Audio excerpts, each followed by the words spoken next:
Хороший врач должен обладать знаниями не только в области своей узкой специальности, но и уметь оказать первую медицинскую помощь пострадавшему. К примеру, не исключение и такие случаи, когда, сидя в стоматологическом кресле, пациент падает в обморок, либо из-за неосторожного движения инородное тело попадает в дыхательные пути. Здесь для врача важно не растеряться и грамотно воспользоваться навыками, о которых и идет речь на сегодняшнем семинаре. Если пациент еще стоит, еще дышит, еще может говорить, мы сзади со спины, в районе лопаток, где-то вот как раз по уровню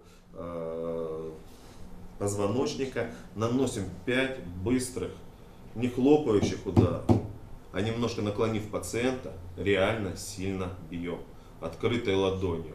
Это дает возможность пациенту, он может выплюнуть все-таки. Инициатором семинара выступает Республиканская стоматологическая поликлиника имени Магомед-Башира Мальсагова. Повышению квалификации специалистов здесь уделяют большое внимание. К нам приехали и свои наши стоматологи районные есть, и из ближайших республик тоже приехали стоматологи посмотреть, выслушать и участвовать в этом мастер-классе. Все основные принципы диагностики и лечения неотложных состояний изучали на семинаре не только опытные медики, но и те, кому еще предстоит столкнуться с ними на своем опыте. Жанетта Дидикова работает в качестве стоматолога чуть больше года.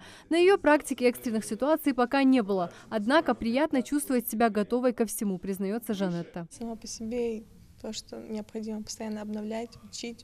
Нет предела совершенства. И это в конечном итоге мы не можем все знать.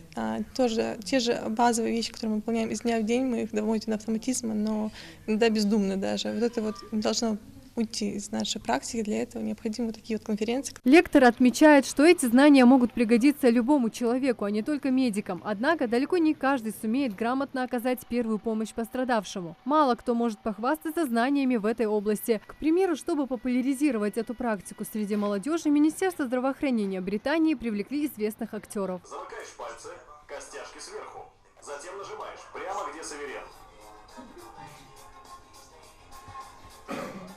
Теорию здесь подкрепляют практическими навыками. Лектор демонстрирует и отрабатывает навыки базовой сердечно-легочной реанимации на манекене. Сначала необходимо оценить состояние пострадавшего, поясняет медик, его сознание, дыхание и кровообращение, и только потом приступать непосредственно к проведению искусственного дыхания и непрямого массажа сердца. Поставили жестко на грудину ладонь. Поставили. Как говорю, есть вот такой вот способ, есть такой способ. Мне больше нравится это. Выпрямили локти и зафиксировали в плечевом поясе. То есть мы не делаем вот этого.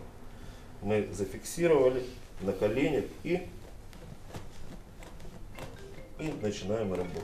Лекторы напоминают, при неотложной ситуации у вас есть максимум 8 минут, чтобы спасти пациента. По окончанию семинара всем участникам выдали сертификаты, подтверждающие повышение их квалификации. Марина Мутылиева, Адам Кадзоев, Новости 24.